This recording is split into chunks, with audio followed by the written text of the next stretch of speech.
लोकसभा आणि राज्य विधानसभांच्या एकाच वेळी निवडणुका घेतल्याने निवडणूक प्रचारात खर्च होणारा वेळ आणि पैसा मर्यादित होईल, परंतु त्यामुळे सरकारची जनप्रती असलेली जबाबदारी कमी होईल. चर्चा करा.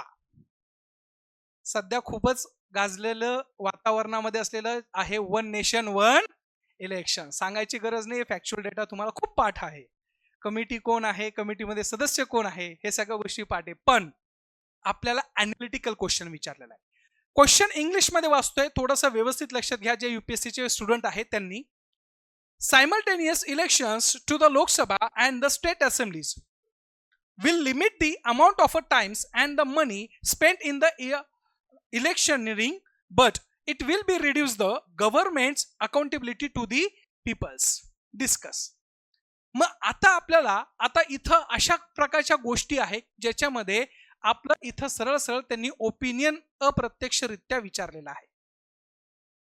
डू यू थिंक दॅट की सगळं वाचणार आहे, पैसा वाचेल, सगळं वाचेल, सगळं ऍडमिनिस्ट्रेटिव्ह कॉस्टिंग वाचेल, सगळं वाचेल, परंतु इथं सरकार लोकांच्या प्रती जबाबदारी पद्धतीने वागेल का?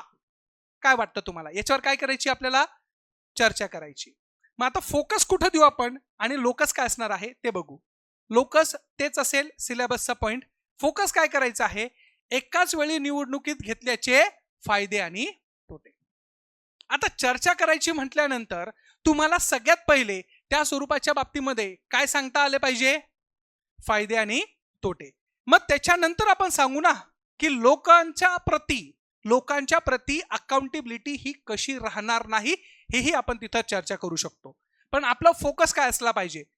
तुमच्या असलेल्या पर्टिक्युलर ह्या क्वेश्चन मध्ये लपलेला क्वेश्चन कोणता आहे की निवडणुका जेव्हा घेतोय तर त्याचे फायदे आणि तोटे समजून सांगा.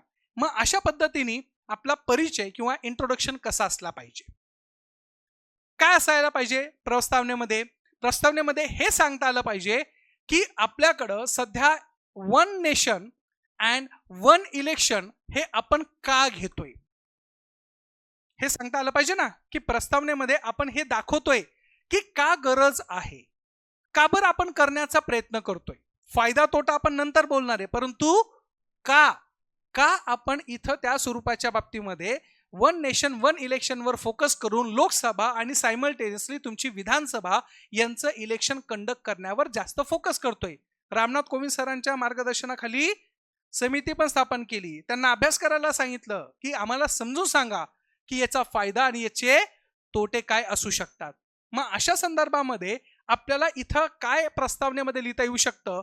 जर आपण अशा प्रकारे निवडणुका एकाच वेळी घेण्याच्या प्रस्तावाचा संदर्भ देतात, या संकल्पनेचा उद्देश निवडणूक प्रक्रिया सुलभ करणे, संसाधनाची बचत करणे आणि वारंवार होणाऱ्या निवडणुकीमुळे होणारे अडथळे कमी करणे हा काय आहे? उद्देश आहे. म्हणून मी तुम्हाला सांगितलं ना की आपण का करतोय याचं उत्तर इथं दिलं पाहिजे. याचे फायदे तोटे आपण नंतर बोलणारच आहे, पण आपण का करतोय हे तुमच्या प्रस्तावनेमध्ये असायलाच पाहिजे. हे समजतंय का? आपण लोकसभा आणि विधानसभा यांच्या असलेले इलेक्शन सायमल्टेनियसली का घेतोय हे जर तुम्हाला कळालं नाही तर तुम्ही पुढच्या बॉडीमध्ये त्याचे फायदे आणि तोटे लिहू शकाल का? नाही लिहू शकणार. त्यामुळं सर्वप्रथम आपल्याला काय सांगायचं आहे प्रस्तावनेमध्ये की अशा पद्धतीने त्या गोष्टी कोणत्या कोणत्या असणार आहे. स्ट्रक्चर काय असेल? फायदे आणि तोटे. स्ट्रक्चर कसं असेल? फायदे आणि तोटे. तुम्हाला 7 मिनिटं देतो, 6 मिनिटं देतो, लिहून घ्या. ब्रेन स्ट्रोमिंग झालं. काही गोष्टी आठवल्या असतील, काही गोष्टी आठवल्या नसतील, हरकत नसावी. ज्या काही गोष्टी तुम्ही मेमराईज करण्याचा प्रयत्न करताय, जेवढ्या काही गोष्टी तुम्ही आतापर्यंत वाचलेल्या आहेत त्याचं असलेलं रिप्रेझेंटेशन तुम्ही करताय, त्याला कधी कधी थोड्या गोष्टीच्या माध्यमातून बाजूला पडूही शकतं. परंतु पॅनिक बिलकुल व्हायचं नाही की मला बिलकुलच आठवत नाही. ब्लँक होणं हा आपला ह्युमन बिंगचा गुणधर्म आहे. त्यामुळं लगेच पॅनिक न होता मला जमतच नाही आणि मी करूच शकत नाही ह्या निगेटिव्हिटीच्या थॉट्समध्ये जायचं नाही. ठीक आहे, बघूया आपण की एक्झॅक्टली काय आहे आणि कशा पद्धतीने. फायदे काय? एकदम सिंपल आहे. मी मोजकेच आणलेले, भरपूर त्याचे फायदे असू शकतात. त्या स्वरूपाच्या बाबतीमध्ये घरी गेल्यानंतर तुम्हाला PDF अपलोड केल्या जाईल, त्याच्यामध्ये व्यवस्थितरित्या सगळ्या गोष्टी मी मांडणी केलेली. साध्या स्वरूपाच्या बाबतीमध्ये फायदे काय असणार आहे? संसाधनाची बचत होते. आपल्याकडे म्हणलं जातं ना, it's a festival of democracy म्हटल्या जाते. आपल्याकडे इलेक्शन म्हणजे फेस्टिवल ऑफ डेमोक्रेसी, म्हणजे डेमोक्रेसीचा असलेला उत्साह किंवा सणवार आपण त्याला म्हणतोय. आपल्याकडे कंटिन्युअसली इलेक्शन असणं हे आपल्याकडं एका प्रकारचं असलेलं आपण म्हणतो ना की असायलाच पाहिजे, आपण असं कन्सिडर करतो. त्यामुळं आपल्याकडे जी संसाधन आहे ती संसाधनाचं असलेलं काय होतीये, बचत होईल. जसे की फॉर एक्झाम्पल आपल्याकडे सगळ्यात महत्वाचं जे टीचर्स किंवा तुमचे प्रोफेसर्स लोक याच्यामध्ये एंगेजमेंट होतात, त्यांचं बेसिकली वर्किंग काय आहे, मुलांना शिकवणं. मग त्यांचं एज्युकेशन देण्याचं काम तुम्ही कुठे युटिलाइज करताय, ह्या स्वरूपाच्या बाबतीमध्ये पोलीस फोर्स आहे, इकॉनॉमिकल गोष्टी आहे, ऍडमिनिस्ट्रेटिव्ह खर्च आहे. ह्या सगळ्या संसाधनाचा अपव्यय हा आपण टाळू शकतो. मग तो संसाधन दोन्ही पद्धतीचे, नैसर्गिक संसाधनही देखील आणि मानवीय संसाधनही देखील. मग इथं तुम्हाला संसाधनाचे असलेले पर्याप्त वापर करता येऊ शकतो, हा त्याचा फायदा म्हणून तुम्हाला मेन्शन करता येईल. दुसरं काय आहे, धोरणात्मक मध्ये सातत्यता असणार आहे. जसे की फॉर एक्झाम्पल उदाहरणार्थ आज इलेक्शन घेतलं, आज इलेक्शन घेतल्यानंतर सगळ्या गोष्टींचं इलेक्शन त्याच्यामध्ये झालं, लोकसभा आणि विधानसभा. डबल खर्च करण्यासाठी तेवढा ऍडमिनिस्ट्रेटिव्ह खर्च, इलेक्शन कमिशनचा खर्च, इलेक्शन कमिशन असलेलं विनाकारण त्या गोष्टीकडे असलेलं कॉन्सन्ट्रेशन, इफेक्टिव्हनेस प्रॉपरली तुमचं पार्लमेंट, तुमच्या स्टेट लेजिस्लेचर, विधानमंडळ आणि संसद यांचं कार्य आहे कायदे बनवणं, धोरणं बनविणे. ते इलेक्शन मध्ये गुंतले तर धोरण बनवू शकतात का, ते नाही. कोड ऑफ कंडक्ट आचारसंहिता असती, आचारसंहितेमध्ये कोणत्याच गोष्टी कोणत्याच योजनेचा प्रॉपरली अंमलबजावणी केल्या जात नाही. विचार करा ना तुम्ही, लोकसभेचं इलेक्शन झालं की लगेच हे लागतं ते लागलं की परत कंटिन्यू आचारसंहिता असती. मग ज्यांच्यासाठी स्कीम बनवलेल्या आहे त्या स्कीम त्या लोकांपर्यंत जातात का, नाही. हा एक त्यामुळे धोरणामध्ये सातत्य असते का, नाही. पण जर आपण सायमल्टेनियसली इलेक्शन घेतलं तर धोरणामध्ये काय असू शकतं, सातत्य असू शकतं. येतं लक्षात हे. तिसरी गोष्ट काय आहे, निवडणुकीचा थकवा कमी होईल. थकवा कमी होईल म्हणजे काय मित्रांनो, की तुमच्याकडे एक्झर्शन जास्त होतं. काय जास्त होतं, एक्झर्शन जास्त होतं. एक्झर्शन कशाच्या मध्ये, ऍडमिनिस्ट्रेटिव्ह एक्झर्शन्स आहे किंवा तुमचं पुलिंग बूथचं एक्झर्शन्स आहे. किती वर्स कंडिशन असेल, कोणाचे आई बाबा जर असेल शिक्षक वगैरे, तर त्यांना माहिती किती बेकार परिस्थिती असते ह्या परिस्थितीमध्ये. मग ज्यावेळेस आपण बघतो आता इलेक्शन ड्युट्या लागलेल्या असतील, स्थानिक स्वराज्याच्या लागलेल्या आहे, मग हे प्रॉब्लेम काय होतो की तुमचा अननेसेसरी सगळ्या गोष्टी थांबून जातात, तुमचा थकवा कमी होतो जर तुम्ही सायमल्टेनियसली इलेक्शन घेतलं तर. त्याच्यानंतर काय, आचारसंहितेचा प्रभाव काय होतोय, कमी होतो. आचारसंहिता असायला पाहिजे, कोड ऑफ कंडक्ट असायला पाहिजे, परंतु तो जर कंटिन्यू वर्षभर चालू राहिला तर तुमच्या योजना लोकांपर्यंत पोहोचेल का, नाही पोहोचू शकत ना. कारण की आचारसंहिता लागू झाल्यानंतर सरकार खर्च करू शकतं का, नाही करू शकत. मग अशा पद्धतीने ह्या सगळ्या गोष्टी मेन्शन करणं अपेक्षित आहे. प्रॉफिट कळाला. आता आपल्याला काय बघायचे, तोटे बघायचे. तोटेमध्ये काय असणार आहे, सरकारची जबाबदारी कमी होऊन जाते. काय होती, सरकारची जबाबदारी कमी होऊन जाते. सरकारची जबाबदारी कशी कमी होणार आहे, सरकारला आपण निवडून दिलं किती वर्षासाठी, 5 वर्षासाठी. 5 वर्षासाठी निवडून दिलं, परंतु लगेच त्या प्रकारचं असलेलं सायमल्टेनियसली इलेक्शन लागलं किंवा ह्या गोष्टी लागल्या, जे काही जबाबदारी दिली आहे त्या जबाबदारीतून ते काय पळतील, बाजूला पळतील. येतं लक्षात. दुसरी गोष्ट, स्थानिक समस्यांचे काय होणार आहे, सौम्यीकरण. जसे की फॉर एक्झाम्पल जर तुमच्या असलेल्या विधानसभेचं असलेलं इलेक्शन लागतंय तर विधानसभेचा आमदार जेवढा त्याच्या तालुक्याला ओळखतोय तेवढा तुमच्या असलेला लोकसभेचा खासदार त्याच्या तालुक्याला ओळखत असेल का, नाही. तो जिल्ह्याला ओळखतो त्याच्या, परंतु त्या स्वरूपाच्या बाबतीमध्ये स्थानिक स्तरावरचे असलेले प्रॉब्लेम्स विधानसभेच्या माध्यमातून जेवढ्या प्रखरतेने मांडल्या जात आहे, जर सायमल्टेनियसली इलेक्शन घेतले तर प्रॉब्लेम्स कधी कधी पहिले आलेले असतील ते तसेच पेंडिंग पडतील, नवीन येणारे प्रॉब्लेम्स सॉर्ट आउट केल्या जाणार नाहीये. ह्या सगळ्या गोष्टीमध्ये स्थानिक स्तरावरचं असलेलं जे काही प्रकरणं आहे ती प्रकरणं मोडकळीस येऊ शकतात आणि त्या स्वरूपाच्या बाबतीमध्ये समस्या ही एकदम इझिली कॅरी फॉरवर्ड केल्या जाऊ शकते. येतं लक्षात हे. आमच्या छत्रपती संभाजीनगरचा तोच प्रॉब्लेम झाला. अजून पण जायकवाडी पासून संभाजीनगर पर्यंत पाईपलाईन बनूच राहिली, 20 वर्ष झाली तब्बल. प्रॉब्लेम असा आहे ना की तुमच्या असलेल्या पर्टिक्युलर गोष्टीमध्ये सायमल्टेनियस इलेक्शन नाही, परंतु इलेक्शन फ्लक्च्युएशन होतंय. मग ते फ्लक्च्युएशन इलेक्शन झालं तर हा प्रॉब्लेम्स होतोय. मग विचार करा, जर सायमल्टेनियस इलेक्शन झालं तर ह्या पण गोष्टी बाजूला पडल्या जाऊ शकतात. येतं लक्षात. आणि लास्टला काय, युती सरकारामध्ये काय होतंय, परिणाम होणार आहे. आपल्याकडे आता सांगायची गरज नाही, युतीची सरकारच तयार झालेली आहे. मग युतीच्या सरकारामध्ये अजून पण भांडणं चालू आहे ना, की स्थानिक स्वराज्य संस्था कोण लढवणार आहे, विधानसभेमध्ये कोण गठबंधन करेल, वरती कोण गठबंधन करेल, लोकसभेचं इलेक्शन आता आपण एकत्र यायचं का दूर जायचं. ह्या सगळ्या युतींच्या असलेल्या सरकारच्या गोष्टींवर परिणाम होऊ शकतो. मग कधी कधी सरकार एकत्र पण येतील आणि कधी कधी सरकार दूर पण जातील. मग काही काही पक्ष खूपच जवळ येतील, ज्यांना कधीही एकत्र यायचं नव्हतं ते पण एक दुजेकिली होऊन जातील. बरोबर की नाही. मग हा प्रॉब्लेम जास्त फेस केला जाऊ शकतोय. येते लक्षात. हे युतींवर परिणाम होतो. दुसरं काय आहे, घटनात्मक आव्हाने. सांगायची गरज नाही, घटनात्मक काही गोष्टींना त्यांना पॉवर दिलेली असेल, त्या पॉवरचा तिथं यूज केला जाऊ शकत. कळालं. हे काय आहे, सगळे तोटे आहे. मग आता सर पब्लिक ट्रस्टचा संदर्भ आम्ही कसा लिहायचा ना, हा सगळ्यात मोठा इश्यू आहे. आम्ही फायदे तोटे लिहिले, पण आता क्वेश्चन काय आहे सर, क्वेश्चन विचारलेला आम्हाला,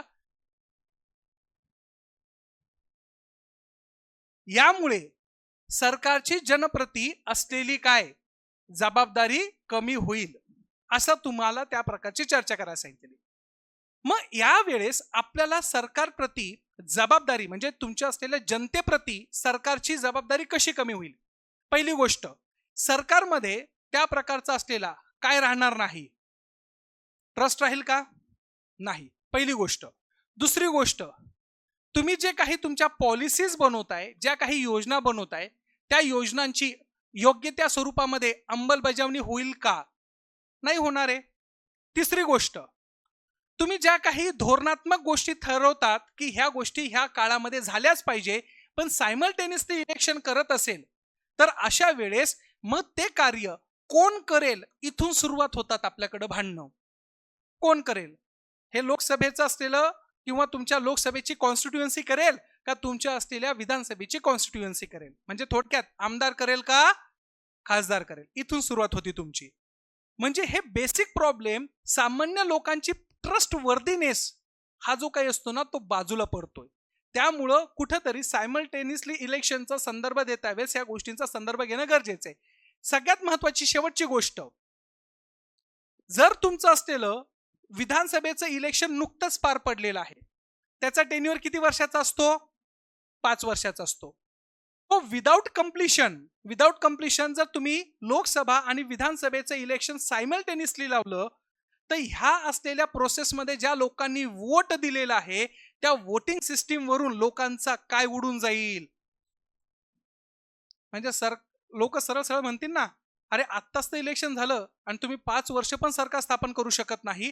before the 5 years completions you are saying that the Vidhan Sabha has to be dissolve. गेलं ना, संपलं तुम्ही. मग लोक काय म्हणतील, यार हे यांच्या पद्धतीने चालवतात, यांच्या मनाला वाटतं तेव्हा सरकार बनवतात, यांना वाटतं सरकार कोसळून टाकतात.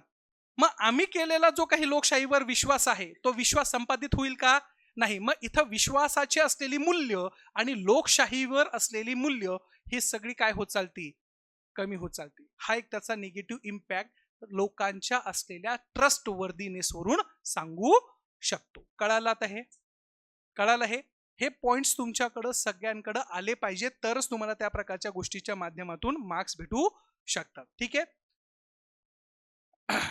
निष्कर्ष, एकाच वेळी निवडणुका घेतल्याने वेळ आणि संसाधने वाचू शकतात, परंतु भारत देश कसा आहे हो,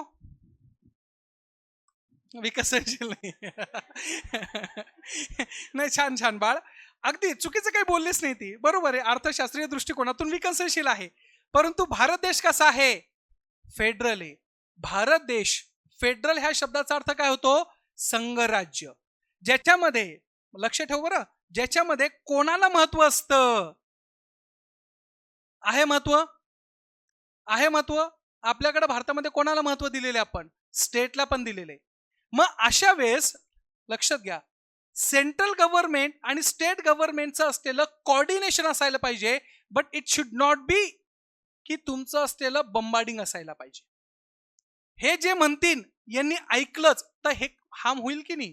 फेडरल स्ट्रक्चर, संघ राज्य संकल्पना मोडकळीस येऊन जाईल ना, तुमच्याकडे संघ राज्य संकल्पना राहणारच नाहीये. आज स्टेटचं इलेक्शन राहतंय, स्टेटचं इलेक्शन होतंय, म्हणजे आपण काय प्रिझर्व करतोय मित्रांनो, फेडरल स्ट्रक्चर प्रिझर्व करतोय. स्वायत्ता भेटल्यासारखं वाटतं की नाही. आमदारकीचं इलेक्शन लागलं, आनंद द्विगुणित. पण इथं जर लोकसभेचं इलेक्शन झालं तर अल्टिमेटली सगळे लोक कुठं बघतात? सेंट्रल कडे बघतात. कळतंय हे? ज्यावेळेस तुम्हाला इथं त्या प्रकारचं असलेलं काय करायचं आहे, तुम्हाला फेडरल स्ट्रक्चर प्रिझर्व करायचं असेल तर तुम्हाला सायमल्टेनियसली इलेक्शन घेता येऊ शकत नाही. घेतलं तर फेडरल स्ट्रक्चरला हार्म पोहोचू शकतो. It will be work where जिथं तुमचं काय आहे, युनिटरी म्हणजे एकात्मिक शासन पद्धती आहे, तिथं तुम्ही घेतली तर त्याचा नक्की बेनिफिट होऊ शकतो. म्हणून यामुळे लोकांप्रती सरकारची जबाबदारी देखील प्रभावित होऊ शकते. अशी व्यवस्था लागू करण्यापूर्वी फायदे तोटे काळजीपूर्वक तपासून पाहणे आवश्यक आहे. देशाच्या लोकशाही प्रक्रियेसाठी सर्वोत्तम संभाव्य परिणाम सुनिश्चित करण्यासाठी सार्वजनिक सल्लामसलत आणि तज्ज्ञांचा मतांचा विचार केला पाहिजे. तुम्ही इथं रामनाथ कोविंद सरांचंही इथं कमिटीचं असलेलं रेफरन्स देऊ शकतात. कळतंय का हे? अंडरस्टँड झालं?